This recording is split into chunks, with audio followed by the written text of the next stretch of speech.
दमयंती के समझाने पर नल उत्तेजित हो जाता है। दयासुर का देवर्षि मार्गदर्शन करते हैं। पुष्पक की बातों के जाल में नल फंस जाता है। स्वप्न में गौरी पुत्र दमयंती को सावधान करते हैं। नल को समझाने आई दमयंती को अपमानित होना पड़ता है।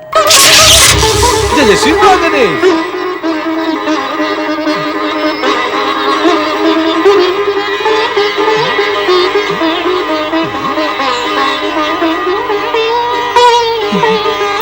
कैसा आश्चर्य है, मेरे आराध्य गौरी पुत्र श्री गणेश यहाँ उपस्थित नहीं।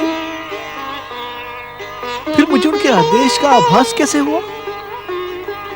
उनका आदेश पाए बिना मैं क्या करूं?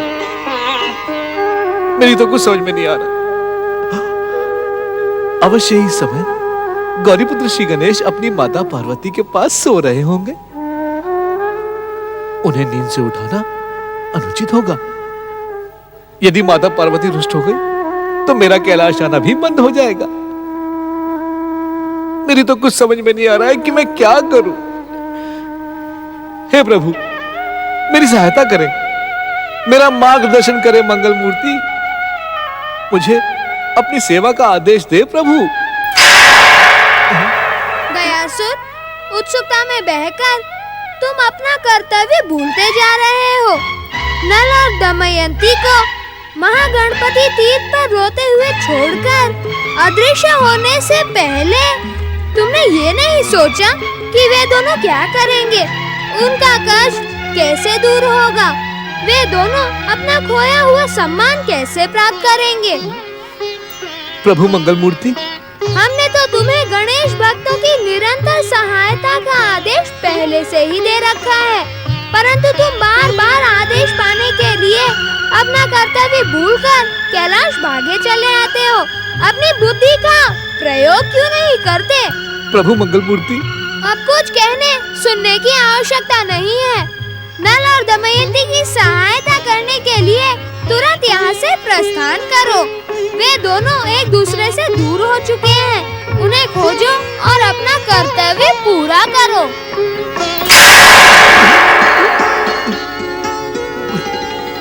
परंतु मैं उन्हें कहाँ खोजूं श्री गणेश? कैसे उनकी सहायता करूं? जय श्री मां गणेश, जय श्री मां गणेश। प्रभु श्री गणेश ने तो आदेश दे दिया, परंतु मैं बिछड़े हुए नल और दमयंती को कहां ढूंढूं? इतनी बड़ी पृथ्वी पर उन दोनों को ढूंढ पाना कठिन ही नहीं, असंभव है। ओम गणपते नमः। नारायण नारायण। भक्तराज दयासुर, श्री गणेश की कृपा से तुम अमर वरदानी और शक्ति संपन्न हो। तुम अपनी इच्छा मात्र से क्षण मात्र में किसी भी गणेश भक्त के पास पहुंच सकते हो, परंतु अपनी आतुरता और भावुकता के कारणवश तुम अपनी सारी शक्तियां भूल चुके हो। शीघ्र से शीघ्र परमदेव श्री महागणेश का स्मरण करो, उनकी आराधना करो, तुम्हारी शक्तियां पुनः प्राप्त हो जाएगी। अब तुम तुरंत रोती बिलखती सती देवी दमयंती के पास पहुंचो और अपनी बुद्धि और शक्ति का उपयोग कर उनकी सहायता करो। हे देव ऋषि, आप तो संसार के सर्वश्रेष्ठ भक्त होने के साथ ही ज्ञानी और शक्तिमान हैं।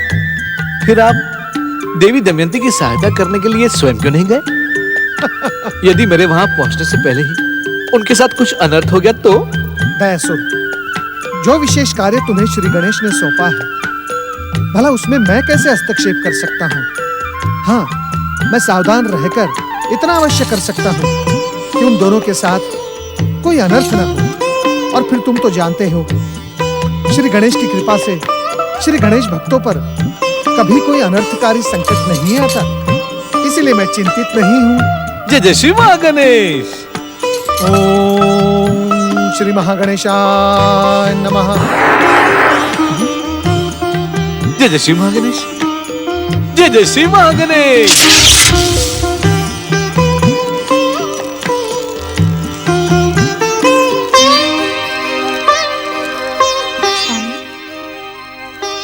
स्वामी,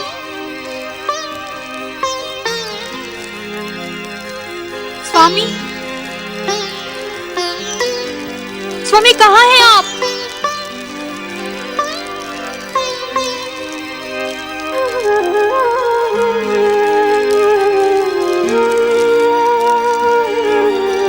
स्वामी, स्वामी कहाँ हैं आप?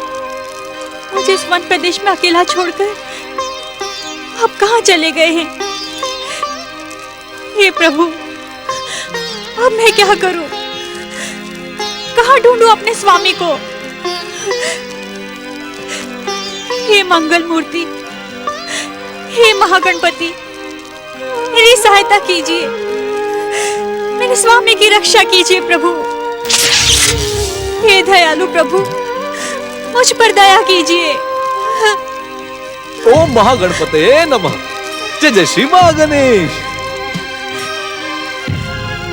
सती देवी दमयंती, तुम अपने स्वामी की चिंता ना करो, उनकी रक्षा संसार की रक्षा करने वाले श्री महागणपति करेंगे। भक्तराज, भक्तराज, मेरे स्वामी मुझे इस भयानक वन में अकेला छोड़कर न जाने कहां चले गए हैं। देवी, ऐसा प्रतीत होता है कि महाराज नल को उनके पिछले पापों का फल भुगतना शेष है, इसीलिए उनसे मिलने में थोड़ा समय अवश्य लगेगा। भक्तराज, ये आप क्या कह रहे हैं? देवी, तुम महाराज नल की चिंता श्री महागणपति पर छोड़ दो और मेरे साथ अपने पिता विदर्भराज भीम के पास चलो। नहीं भक्तराज, नहीं, मैं अपने स्वामी को लिए बिना कहीं नहीं जाऊंगी।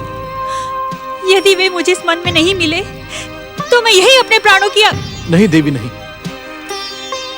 श्री गणेश की इच्छा के विरुद्ध ऐसी कोई शपथ ना लो जो तुम्हारे भविष्य को संकट में धकेल दे।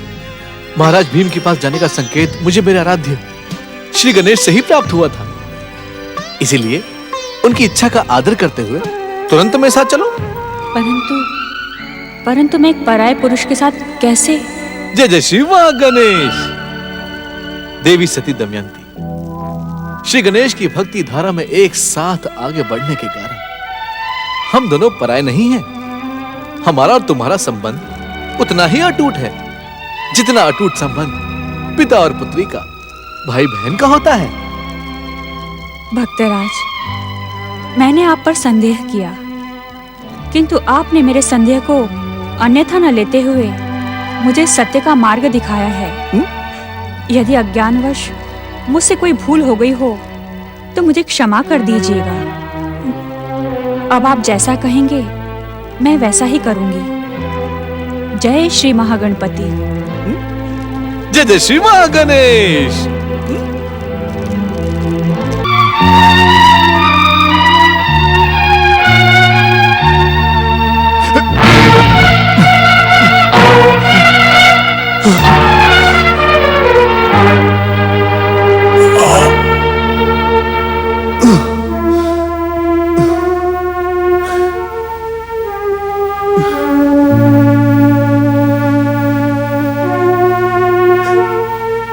श्री महागणपति, अब भी मुझसे रुष्ट है। कहीं देवी दमयंती को सौदा छोड़कर चले आने के लिए आप मुझे दंडित तो नहीं करना चाहते, पर मैं क्या करता। देवी दमयंती की दुर्दशा मुझसे देखी नहीं जा रही थी। उनके इस दुर्दशा का दोषी तो मैं ही हूं।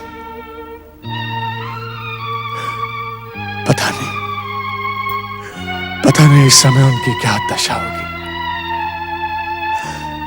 मुझे ढूंढते ढूंढते न जाने वे वन में कहां कहां भटक रही होंगी। हे श्री महागणपति,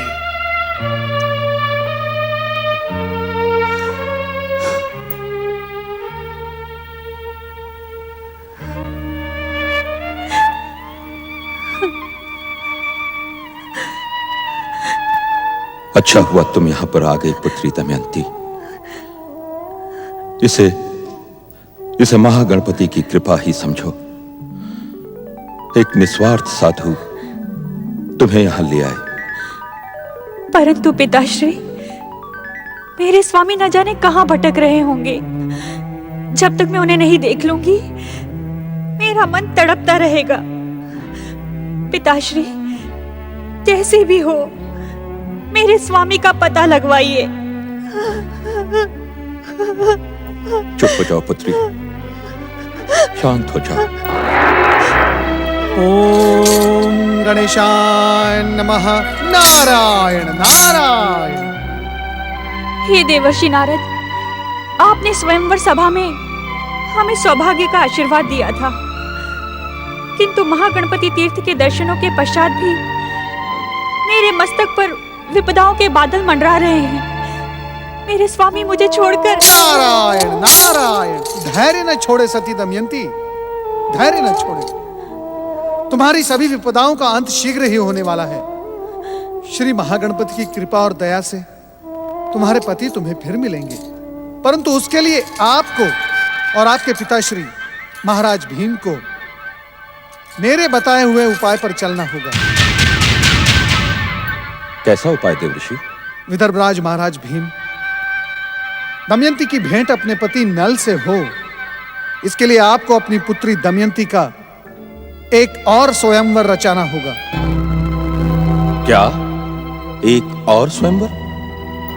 ये आप क्या कह रहे हैं देवर्षि? किंतु ये संभव भी कैसे हो सकता है देवऋषि?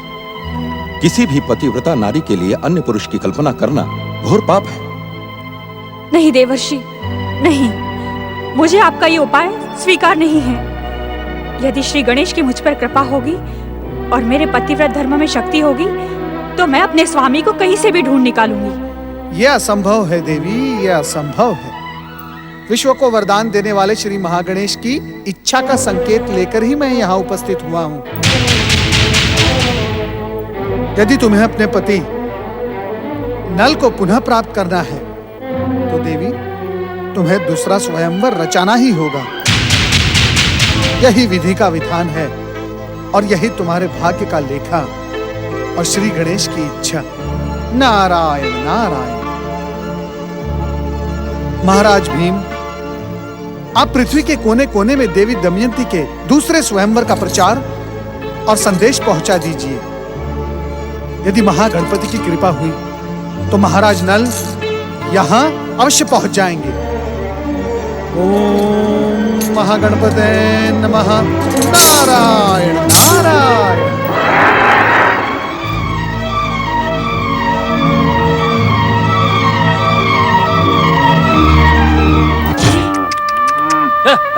सुनो भाइयों, सुनो सुनो सुनो सुनो भाइयों, सुनो।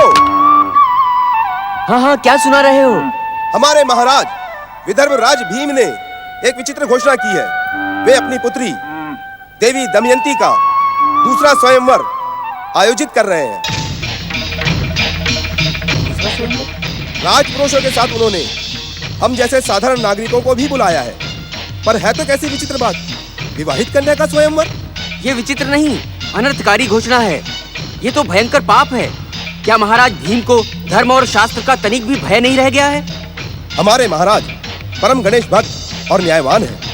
उन्होंने जो निर्णय लिया है, हो सकता है उसी में हमारा कल्याण हो। इसका निर्णय तो भविष्य ही करेगा। ठीक है, चलो चलो चलो चलो।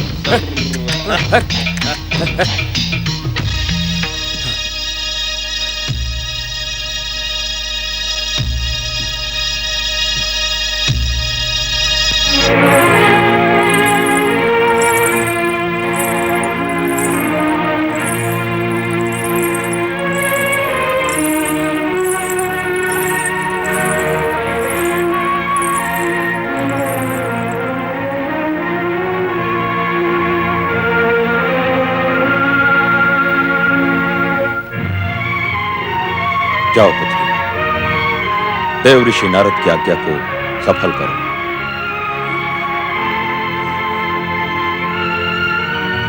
मैंने तुमसे कहा था ना मित्र सुमनक, एक दिन देवी दमयंती को पाकर ही रहूंगा। आज नल के अभाव में देवी दमयंती केवल और केवल मेरे ही कंठ में वरमाला पहनाएगी।